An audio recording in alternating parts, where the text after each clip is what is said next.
As someone who grew up with the NES Zapper, as well as the various light guns of the 80s and 90s, the games as well as the guns hold a special place in my heart.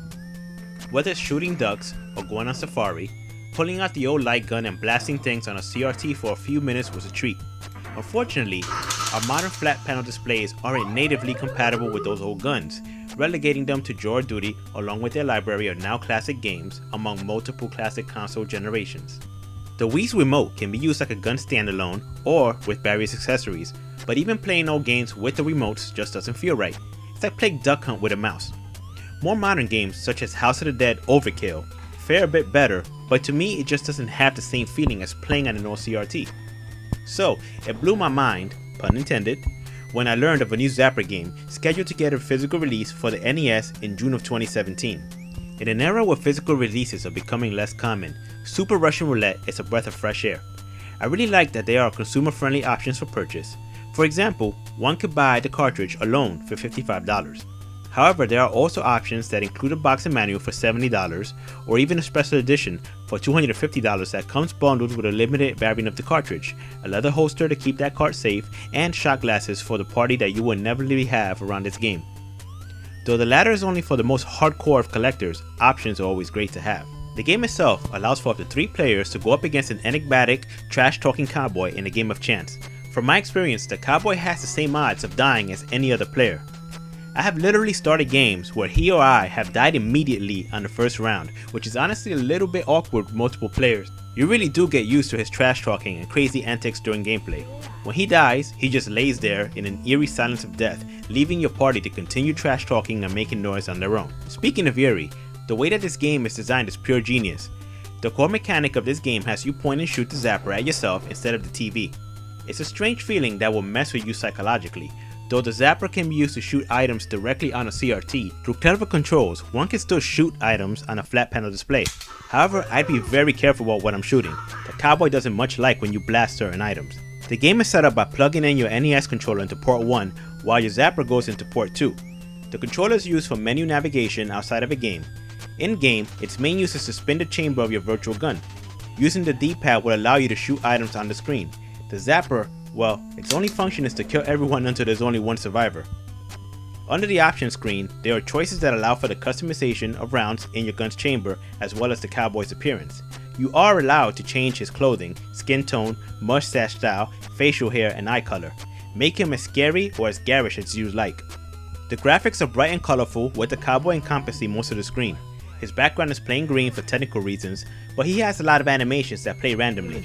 Anything from reading a magazine to mooning you, and even dancing on top of his table. I've seen something new each time that I've played. He also has a lot of speech, over 4 minutes of it according to their Kickstarter page.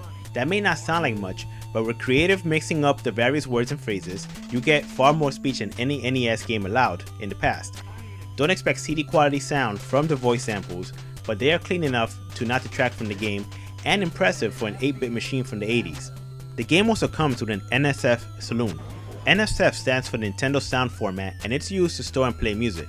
There are over 10 tracks and they sound impressive within their restrictions. I let the playlist play in its entirety and there were 19 plus minutes worth of music. The list of negatives is short. Visual animations and sounds can be a bit choppy, but considering the hardware that it's running on, it's completely understandable. Gameplay isn't particularly deep, but it's not meant to be. This is purely a party game that you pull out when your friends are over. In comparison to the recent 1-2 Switch, at least this does have a 1-player mode, so you are getting more for your money with this game in my opinion. I tested this game on an actual NES on a CRT, a Retro USB AVS, a Super Retro Trio, and the Retron 5. It worked without issue on everything except the Retron 5, which were listed as an unknown game, and then boot into a gray screen. The Retron is on the latest firmware as of this video, and I would be surprised if it received any updates that allowed for this game to play. This is an issue with the console and not the game itself. Finally, before we get into the verdict, let's take a look at what comes in a box set. Welcome back, guys. So here we have everything unboxed, and the box itself is made of a very nice cardboard. It's not, doesn't feel very thin or cheap. It's very nicely done. Really great, you could say print quality. You can see the artwork is very professional. It's very glossy. It's high resolution. just thick enough to feel like quality. And from memory, the quality of the cardboard box and the dimensions are correct. Unfortunately, I don't have any original NES boxes, so I can't give you that for 100% certain, but for what I remember, and from other games that I've bought recently, it's true to size. Again, that's the company logo, Bad Lab Electronics. You see some screenshots in the back, along with some text telling you about the game. Beautiful, beautiful artwork. Very, very well done. Highly professional. And I'm very pleased with this. Love the artwork. And like I said, it's high resolution, looks great. Inside the box, you'll get this controller overlay, which as you see has the spin options that you go over the buttons itself. Select start, and you can see the directional pad sticker right there. You can take that off and you can just literally put this overlay right over your NES controller, and just a nice little extra touch. I'm gonna leave this alone, although I really like it. If I did have a second one though, I will put it over one of my extra controllers. So hopefully at some point, if he announces that he has extra, I will definitely pick up a second one, as long as it's at a reasonable price, of course. But very, very nicely done. Again, the artwork is beautiful, high resolution. It doesn't feel cheap. It almost feels vinyl-ish instead of like some cheap paper, so that's very good. Hope you guys like this. We'll move on now. So you can see you have the cart itself with a nice protective cover here, protective sleeve with their logo on it. Very nicely done. Embossed very nicely. Beautiful and shiny. Look, the back as well. It's true to size, so I do have an older NES game here, so there it is for comparison. Very well done. So I'm going to take the card out now, and you can get a good look at the cartridge itself. Again, the stickers are very high quality. As you can see, it's not a cheap sticker. You know, high resolution. They really went all out on this. Wish I could get a better shot of the pins there. You see, that's about as good as I get. Looks good. The pins reach all the way to the end, unlike some games.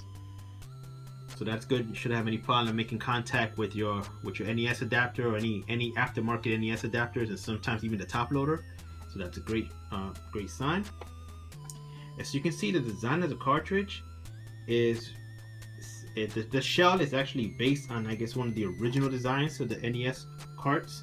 So for example, if you look at this Kung Fu cart that I have, this is one of the original NES releases. You see it's the same type of shell design. So you see it's the same shell design. Let's see the back. Same amount of screws. The only thing here missing is the caution, but there's not much you can do about that. You know, I guess you can make your own if you really want to, but it's not that serious. They removed the Nintendo logo, which is very smart on their end. But they sound the same. They look the same. They feel about the same quality. Very nicely done. It's missing those little tabs. I guess you don't really need the grips. I'm sure you know how to remove it in a Nintendo cartridge. Now, the reason I brought that up is because later releases of NES games were a little different. For example, from the front, these look exactly the same. But as soon as you get them from the front, you see there's these little tabs here that aren't on the older versions of the shell. So I don't know if that's important to anybody, but I just wanted to point it out, just in case somebody had that question. Again, they look great. Plastic quality, it feels identical or very, very close. At least you have the same amount of screws. Of course, the Nintendo screws are, I don't know what these are, but they're some kind of proprietary screws. You can easily get the right bit for them though. Somebody can fill in the comments that they know exactly what type of bit this is, so you know, in case somebody else has a question. But these use standard Phillips screws, so you can use a standard screwdriver to take this apart. These, like I said, I mean, doesn't use a very standard bit or screwdriver, but you can get it for like $3 on Amazon if you really want to open these up. I do it all the time. So very well done on this cartridge. Let's put that back in there. You also get this awesome manual. Now in terms of the manual, it's not full color, but there is color in one of the, at least the first page, the first 2 pages, I guess. Very nicely done. Nice stock paper, looks very nice. It's nice and thick, glossy. Again, high resolution print. It's nice to get manuals. You know, a lot of new releases these days don't get manuals, so it's great to see it.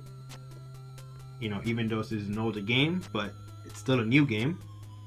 For an indie release that's technically a homebrew, this is amazing. And it makes me very happy to have it.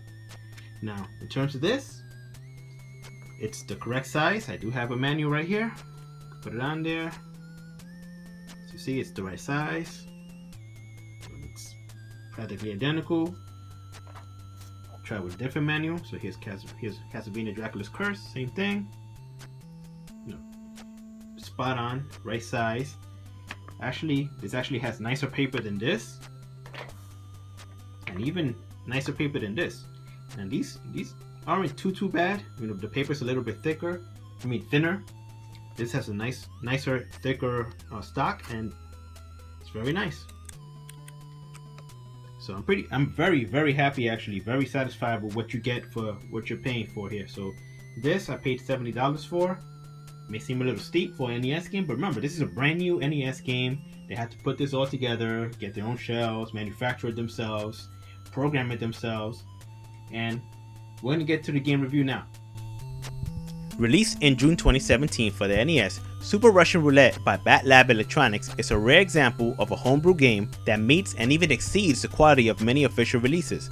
Everything from the packaging to the music and graphics were lovingly crafted to make a game that surpasses its technical shortcomings with a charm that many indie games lack these days. Even more impressive is that unlike many Fox 8 and 16-bit style games, this was done within the limitations of the real hardware. In my opinion, it's absolutely worth its price and an absolute recommend. That's it for this episode of New Games for Old Consoles. If you enjoyed this, don't forget to check out some of my other stuff on my channel, and of course, I'd appreciate it if you thumbs up, share, and subscribe. Until next time, take care everyone.